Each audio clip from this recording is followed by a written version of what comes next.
सो Oppo Enco Buds 3 Pro versus OnePlus Nord Buds 3R।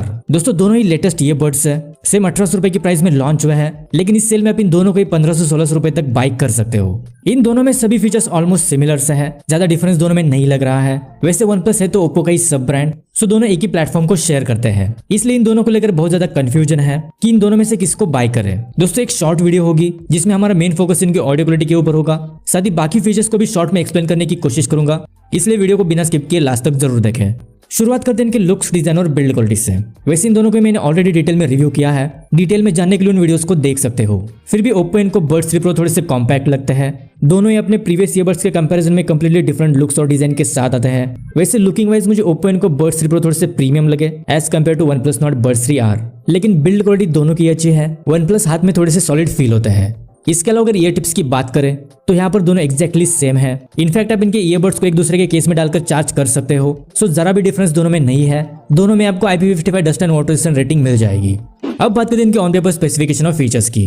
तो Oppo Enco Buds 3 Pro आते हैं 12.4 के dynamic sound drivers, ASN SBC audio codec, Bluetooth version 5.4, Google fast pair, dual device pairing, हेमिलिटी application का support, quad microphones with environmental noise cancellation, IP55 dust and water resistant rating, dedicated gaming mode is 47 millisecond low latency, full touch controls, USB type से fast charging support, जिसमें सिर्फ 10 minutes से 4 hours का playback time और overall 54 hours की battery backup मिलेगी।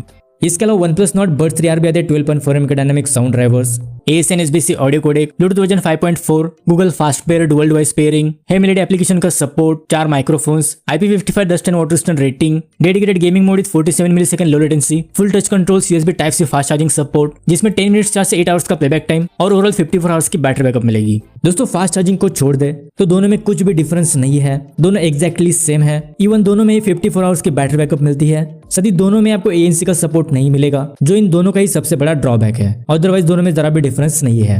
इसके अलावा अगर एप्लीकेशन सपोर्ट की बात करें तो दोनों में हेमिलिटी एप्लीकेशन का सपोर्ट मिलेगा, जिसको मैंने इन दोनों की रिव्यू वीडियो में डिटेल में एक्सप्लेन किया है। एक्स्ट्रा जानने के लिए उन वीडियोस को देख सकते हो। अगेन दोनों का एप्लीकेशन भी एक्जैक्टली सेम है, सेम ही फीचर्स आपको दोनों में मिलते हैं। यहाँ पर भी दोनों में जरा भी डिफरेंस नहीं है। अब बात करें दोनों की माइक क्वालिटी की, तो सबसे पहले दोनों की माइक्रोफोन की ऑडियो सैंपल्स सुन लो।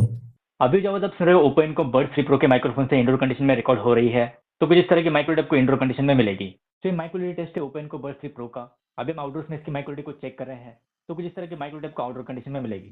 अभी जब आप सुन रहे हो OnePlus Nord Buds 3R के माइक्रोफोन से इंडोर कंडीशन में रिकॉर्ड हो रही है, तो कुछ इस तरह की माइक क्वालिटी आपको इंडोर कंडीशन में मिलेगी। तो ये माइक क्वालिटी टेस्ट है OnePlus Nord Buds 3R का। अभी हम आउटडोर्स में इसकी माइक क्वालिटी को चेक कर रहे हैं, तो कुछ इस तरह की माइक क्वालिटी आपको आउटडोर कंडीशन में मिलेगी।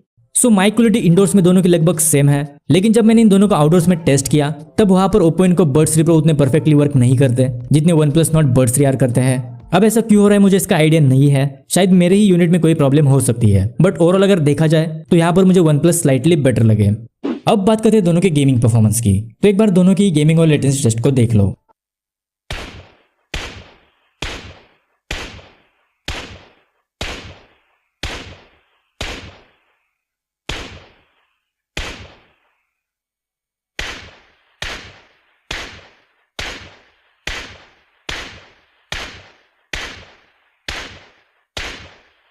सो अगेन दोनों में 47 मिलीसेकंड की लेटेंसी है।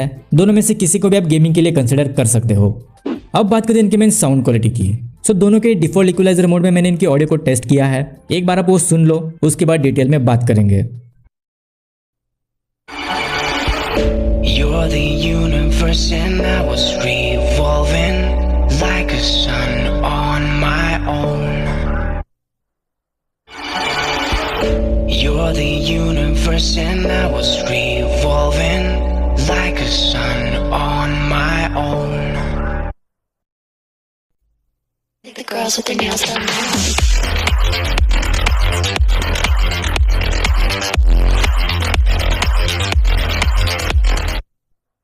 The girls with their nails done now.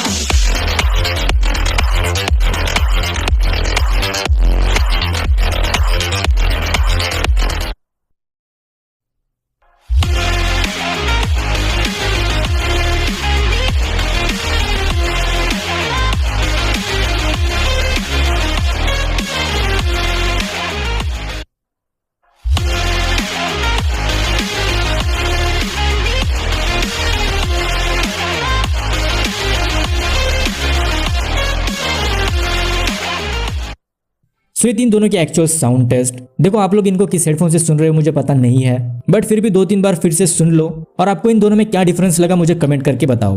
क्योंकि जितना मैंने इन दोनों को सुना है, अच्छी तरह से टेस्ट करके भी देखा है, तो मुझे इन दोनों में जरा भी डिफरेंस नहीं लगा। कुछ मामलों में 19-20 हो सकता है, बट जितना मैंने इन दोनों को एक्सपीरियंस किया है, मुझे ये दोनों एक ही TWS लगे। सिर्फ केस का डिजाइन चेंज करके इनको लॉन्च किया गया है। वैसे ओप्पो की तरफ से बहुत टाइम से कोई भी TWS लॉन्च नहीं हुए हैं। शायद ओप्पो ने इसको बनाया हो और OnePlus ने इसको रीब्रांड किया हो, क्योंकि जो साउंड क्वालिटी इनमें है वो काफी बैलेंस है। OnePlus के हर ईयरबड्स में बेस थोड़ा सा एक्स्ट्रा होता है, लेकिन इन दोनों में ऐसा कुछ नहीं है। नेचुरल बेस आपको पंची बेस इफेक्ट के साथ सुनने को मिलता है। सो ओवरऑल मेरे लिए दोनों ऑलमोस्ट सेम है। अब बात करते हैं फाइनल कंक्लूजन की। सो देखो दोनों ही सेम प्राइस में आते हैं। अब ये आपके ऊपर है कि आपको किसका डिजाइन अच्छा लगता है, क्योंकि चाहे आप ओप्पो को ले लो या फिर OnePlus को, इनडायरेक्टली आप ओप्पो को ही परचेस करने वाले हो। सो जो भी आपको कम प्राइस में मिलता है उसको आप ले सकते हो। वैसे दोनों की बेस्ट बाय लिंक्स मैं आपको डिस्क्रिप्शन में दे दूंगा, वहां से आप इनको डायरेक्टली चेकआउट कर सकते हो।